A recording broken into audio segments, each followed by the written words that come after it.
والدین کے حقوق اور اولاد کی ذمہ داریوں کے حوالے سے آج ہمارا ٹاپک ہے حکیم لقمان اپنے بیٹے کو نصیحتیں۔ یہ ایک بڑی خوبصورت سی کتاب ہے کہ والدین کے حقوق اور اولاد کی ذمہ داریاں۔ اس کے جو مؤلف ہیں وہ ہے مولانا ہارون معاویہ۔ بہت اچھی کتاب ہے، خود بھی پڑھیے، اپنے بچوں کو بھی پڑھائیے۔ باپ کی کوشش ہوتی ہے کہ اس کی اولاد ہر قسم کی خوبیوں کا مجموعہ ہو۔ اس کے لیے باپ وقتاً فوقتاً اپنی اولاد کو نصیحتیں بھی کرتا ہے۔ اس طرح کی وہ چند نصیحتیں جو حضرت لقمان علیہ السلام نے اپنے بیٹے کو کیں، ہم آپ کے لیے عرض کرتے ہیں۔ آپ بھی اپنی اولاد کو یہ اور ان جیسی نصائح کرتے رہیے، لیکن ہر مسلمان والد کو چاہیے کہ ان نصیحتوں کو پڑھنے سے پہلے خوب دعا کرے، اے اللہ مجھے ان نصیحتوں پر عمل کرنے کی توفیق عطا فرما اور میرے آنے والی نسلوں کو بھی اس پر عمل کرنے اور اس کو پھیلانے کی توفیق عطا فرما۔ یہ تمام نصیحتیں نہایت قیمتی اور اہم ہیں، لہذا ہر مسلمان کے لیے اس پر عمل کرنا نہایت ضروری ہے۔ ہماری گزارش ہے کہ ہر وصیت کو 3 مرتبہ پڑھیے اور کبھی کبھی سب گھر والوں کو بٹھا کر سنائیے۔ انشاءاللہ تعالیٰ اس طرح کرنے سے بہت فائدہ ہوگا۔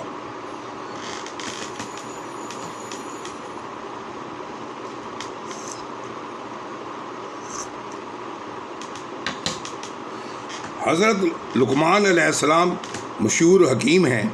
انہوں نے جو نصیحتیں اپنے صاحبزادے کو کی ہیں، منجملہ ان کے لیے یہ بھی ہیں۔ نمبر 1، بیٹا علماء کی مجلس میں کثرت سے بیٹھا کرو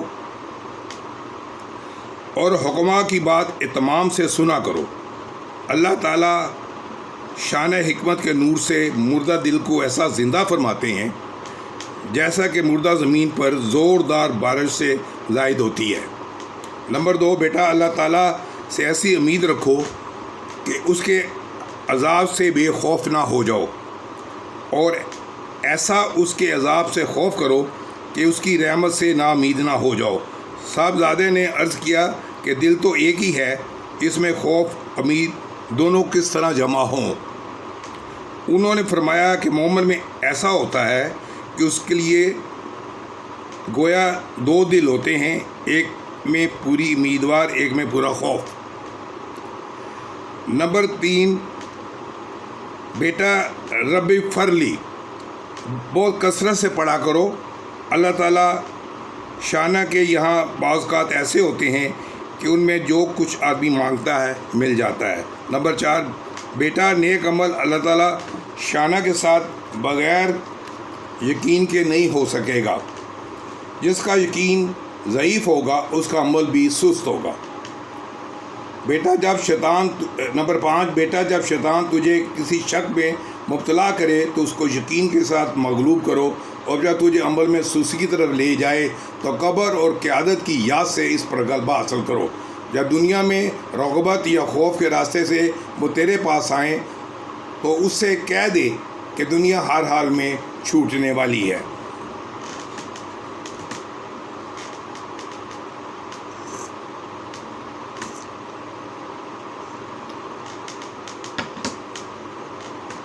نمبر 6، بیٹا جو شخص جھوٹ بولتا ہے اس کے چہرے کی رونق جاتی رہتی ہے، اور جس شخص کی عادتیں خراب ہوں گی اس پر غم سوار ہوگا۔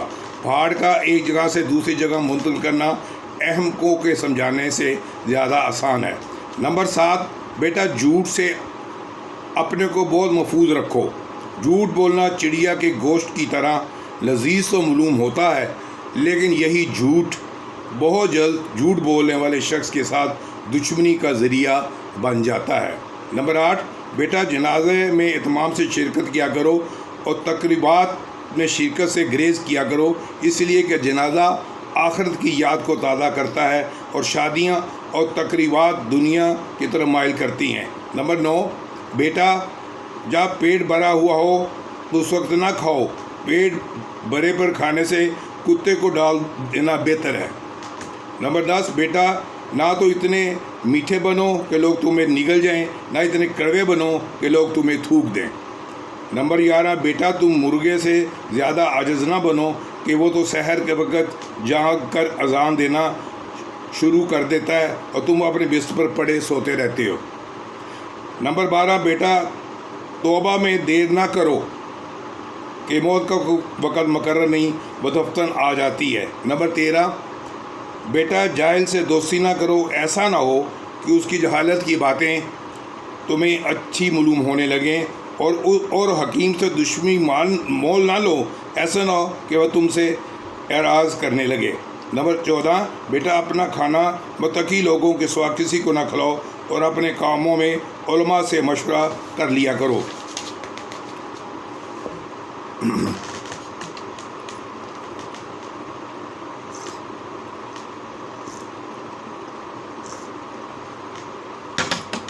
نمبر 15، کسی نے ان سے پوچھا کہ بدترین شخص کون ہے، تو انہوں نے فرمایا جو اس کی پرواہ نہ کرتا ہو کہ کوئی شخص اس کو برائی کرتے ہوئے دیکھ لے۔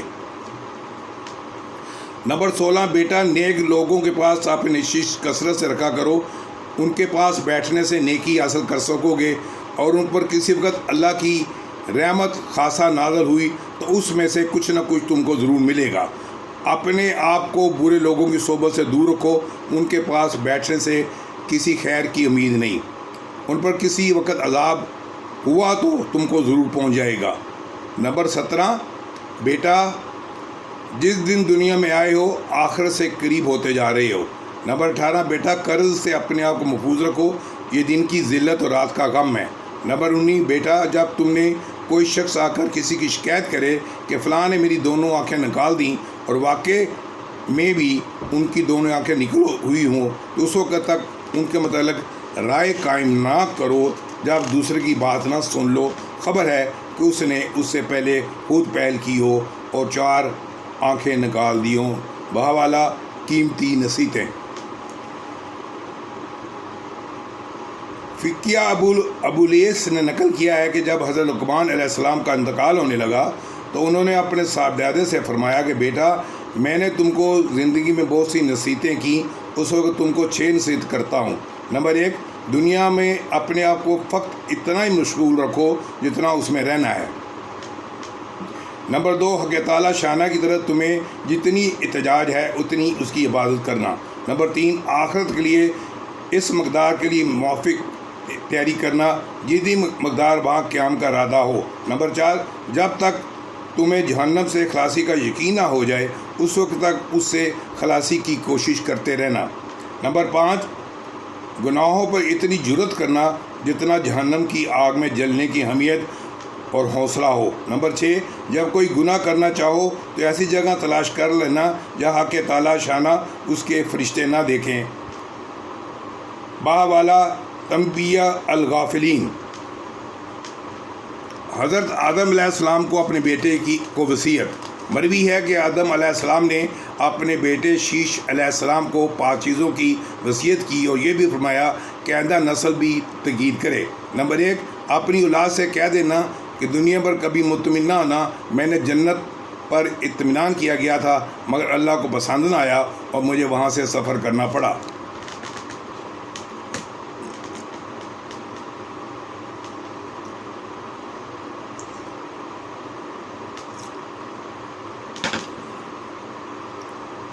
نمبر 2، اپنی بیویوں کی خواہشات پر کبھی عمل نہ کرنا۔ میں نے اپنی بیوی کی خواہش پر عمل کرتے ہوئے درخت کا پھل کھایا تھا، اس پر ندامت دیکھنا پڑی۔ نمبر 3، جو بھی کام کرنے کا ارادہ کرو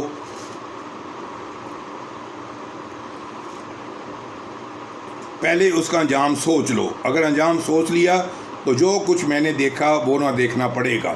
نمبر 4، جب کوئی چیز دل میں کھٹکتی ہو تو اسے اجتناب کرو کہ درخت کا پھل کھانے کے وقت میرے دل میں بھی کھٹکی تھی مگر میں نے خیال نہ کیا تو ندامت اٹھانی پڑی۔ نمبر 5، اہم امور میں مشورہ کر لیا کرو، اگر میں نے ملائکہ سے مشورہ کر لیا ہوتا تو وہ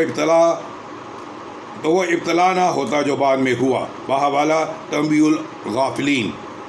اس کے ساتھ آپ سے اجازت چاہتے ہیں۔ انشاءاللہ کل دوبارہ ملاقات ہوگی. خدا حافظ.